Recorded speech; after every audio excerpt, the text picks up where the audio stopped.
I'm Teisha Bader with the JBS News Update for Tuesday, June the 16th, 2015. Israeli newspaper Yediot Aharonot reports that U.S. President Barack Obama has invited Israeli Prime Minister Benjamin Netanyahu to come to Washington next month. The paper reported, citing U.S. officials, that the meeting would take place at the White House in mid-July, likely the 15th or 16th.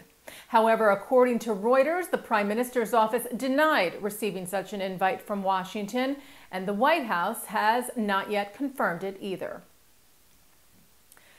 Ynet reports that leaders of the terror group Hamas are meeting in Qatar to discuss a possible long-term ceasefire with Israel, citing a report yesterday in the Palestinian paper Al-Quds. The deal would reportedly include Israel allowing for the building of a floating seaport in Gaza in exchange for a 5-year halt in rocket fire at Israel from Gaza, with the possibility of an extension. Israel's defense ministry announced today that it will allow a major easing of travel restrictions for the holy Muslim month of Ramadan, which begins tomorrow, an effort to improve the quality of life for Palestinians in the West Bank and Gaza. The Jerusalem Post reports that Major General Yoav Mordechai said that for the first time, worshippers will be allowed to travel to the Temple Mount for prayers directly on buses from the city centers of the West Bank and Gaza, and that the IDF will allow the entry of all Palestinians, men and women, without a special permit, except for men between the ages of 30 and 40. The easing of restrictions also permits hundreds of Palestinians living in Gaza to visit family members in the West Bank and vice versa, and extends the hours at border crossings. Israel's ambassador to the United Nations Human Rights Council, Evyatar Manor, spoke in defense of Israel yesterday at the first day of the Council's 29th session, and just ahead of the report due from the UNHRC's fact-finding mission on the Gaza conflict this past summer. Manor spoke to the Council in Geneva, where he noted that since it began in 2006, the UNHRC has ordered 6 fact-finding missions into Israeli human rights violations and issued at least 60 country resolutions against Israel. Behavior, Manor said, quote, exhibits double morals and is ethically flawed. Manor said, referring to some of Israel's neighboring countries and terror groups in the region, Israel does not cut off the hands of people. We use our hands to vote in ballot boxes. Israel does not stone women. We empower women.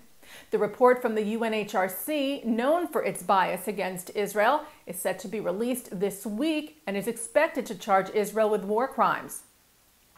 Meanwhile, former Israeli Justice Minister Tzipi Livni flew to London yesterday to present Israel's report on the Gaza conflict to British officials. As we mentioned yesterday, the report found that Israel did not violate international law when it launched Operation Protective Edge this past summer in response to ongoing indiscriminate rocket fire from terror group Hamas in Gaza.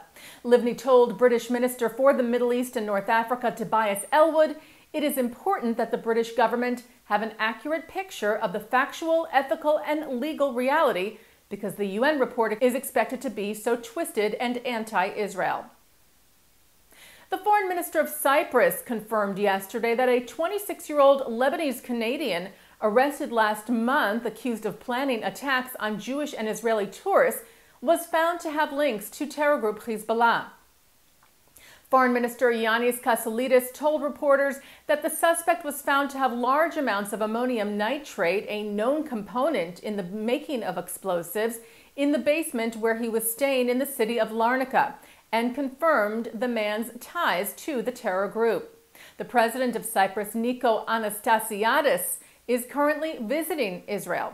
He met yesterday with Israeli President Reuven Rivlin and with Israeli Prime Minister Netanyahu. During their meeting, Netanyahu mentioned the arrest of the Hezbollah-related terrorist and the, quote, common stake Israel and Cyprus have in fighting terrorism. Israeli non-governmental organization Shurat Hadin, the Israel Law Center, sent a warning letter yesterday to the CEO of CocaCola regarding its franchise agreement with the Palestinian National Beverage Company, which is headed by Tzachi Khoury, a known active member of the BDS, Boycott, Divestment, and Sanctions movement, which seeks to delegitimize the State of Israel.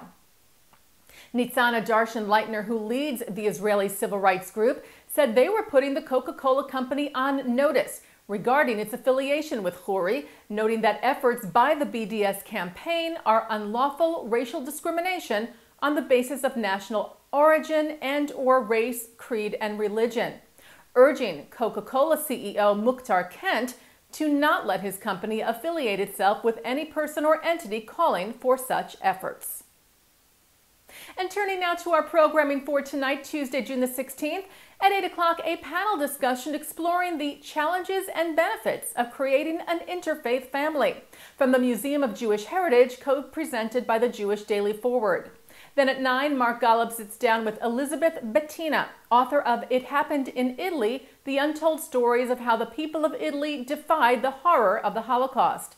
And at 10, a replay of the new JBS series Live at 5, which debuted this past Sunday. It is hosted by Voice of Israel CEO Glenn Landau on the controversial issues challenging Israeli life today. And that's the JBS News Update for Tuesday, June the 16th, 2015. I'm Teisha Bader.